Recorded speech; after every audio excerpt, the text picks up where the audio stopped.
So after week one at Coachella, I totally agree with his YouTube title. Tyler the Creator's best concert of his entire life. I wholeheartedly agree. That concert that he had with Coachella that week one was an amazing piece of hip hop. It was almost like beyond hip hop. It was just a great concert. Um, the background with the sky, the Sedona, Arizona type rocks. ASAP Rocky comes out. Childish Gambino, aka Donald Glover, comes out. Callie Uchis, who just had a baby, comes out. Charlie Wilson, who did a melody of Earfuake and the Gap Band's Outstanding, comes out. Like that whole week was amazing. Best concert ever by him. Until week two. Week two of Coachella is Tyler the Creator's best concert of his entire life. And let me explain. So it goes back to the No Doubt concert of week two. No Doubt was great both weeks. Gwen actually was sang better in week two than she did in week one, but that's a different video. But the one thing I noticed about the No Doubt performance in week two was I felt like there were more No Doubt fans in that audience. The audience was great week one, but I felt like there was more of their audience. So I don't know if Coachella that the prices are cheaper week two. I don't know because everybody just flooded to go to week one and screw week two. I don't know what the case.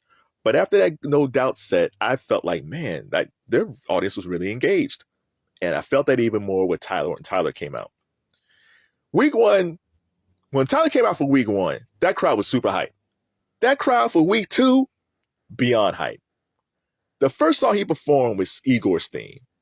I am telling you, the energy in that audience was ridiculous. Ridiculous. And even he felt that. He was like, week one was great, but you guys just on another level. He didn't say it like that. I'm paraphrasing. Now, a lot of artists do that when they're on tour. They say, last night was good, but you guys are the best. No, like he was serious. Like there was an energy out of that week two crowd. They knew all his lyrics, all the songs. Like they were, again, not to say week one wasn't, but there was something that was truly spiritual with this week two crowd. Now, the difference was with week two, there was a few differences. It was the same set, same exploding RV, same video talking about eggs. it's the same rock formation.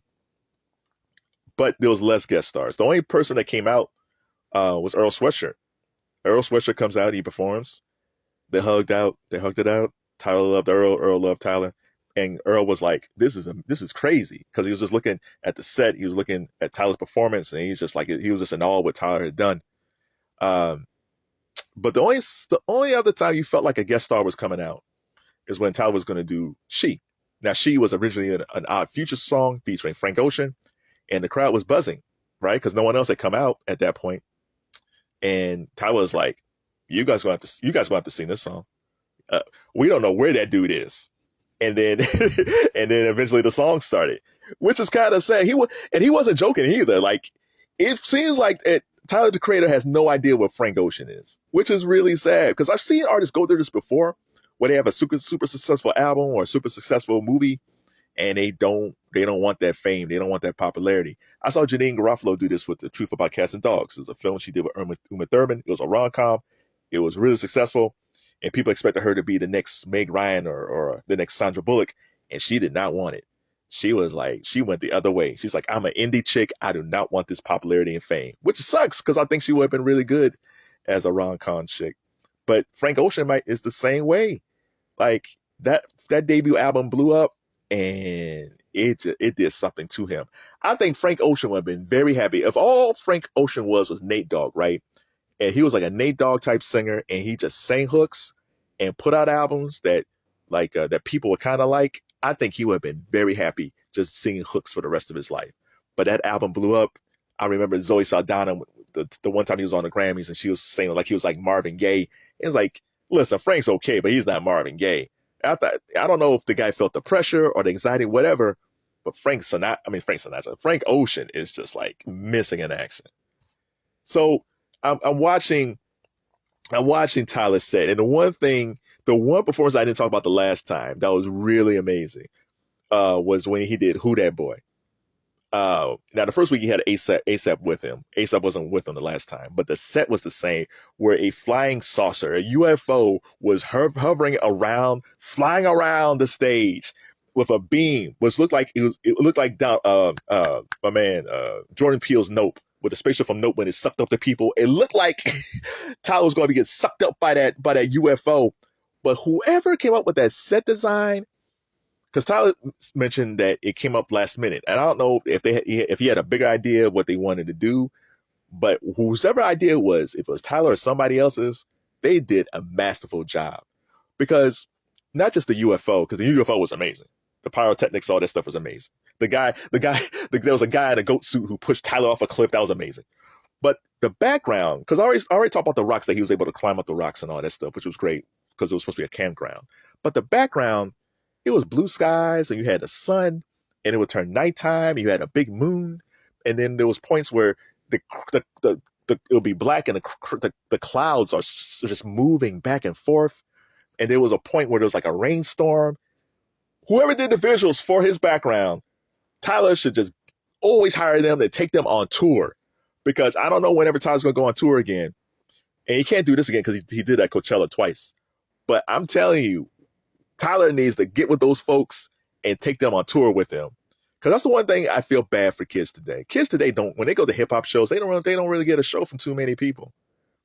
They pay a lot of money to see a whole bunch of girls twerk, or dudes who bring on girls on stage to twerk. So yeah, you have rapping twerkers or dudes who just have twerking dancers. Like, kids aren't getting a show. Like, I came from the era of Prince and Michael Jackson and Madonna and Springsteen and Janet Jackson.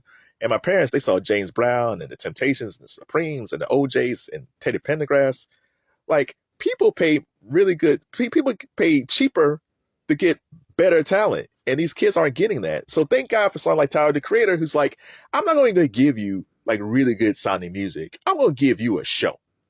Which made me start thinking, like, I was listening to these songs. I was using Shazam because some songs I didn't recognize. And I was like, when did Igor come out? His album. And it's like, it came out 2019. I was like, when did Megan Thee Stallion come out? And she put out Big Old Freak. That was her first big hit in 2019 too. Now, if you go by the media, you would think that Megan Thee Stallion is the most prolific artist in hip hop the past 5 years, that she's put out all these albums, and she's put out all these songs. And then, yes, Megan's has hits, but Megan's more of a personality than she is an artist in a lot of ways. Like, she does a lot of commercials, like she gets interviewed.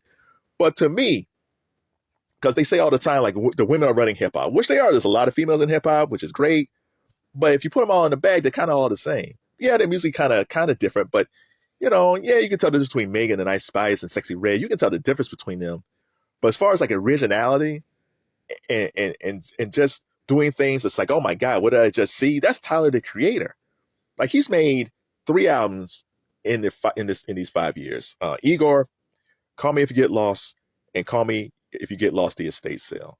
And I could argue in that five-year span, with all these women in hip hop, Cardi included, he's actually the best hip hop artist that's been around for the past 5 years. Now, you can debate me on that. You might like Cardi. I like Cardi. Cardi's fine. And you might love Sexxy Red. You might, Ice Spice is fine. But for my money, if I'm a kid and I'm 18, 19 years old, and you say, like, which artist do you want to see that's really going to give you a show? Which artist is really going to make music that's really going to make you think and really entertain you? It's Tyler, the Creator. But the media doesn't want that. They don't want to promote Tyler like that. But I think Tyler kind of likes that, because he's in that sweet space, right?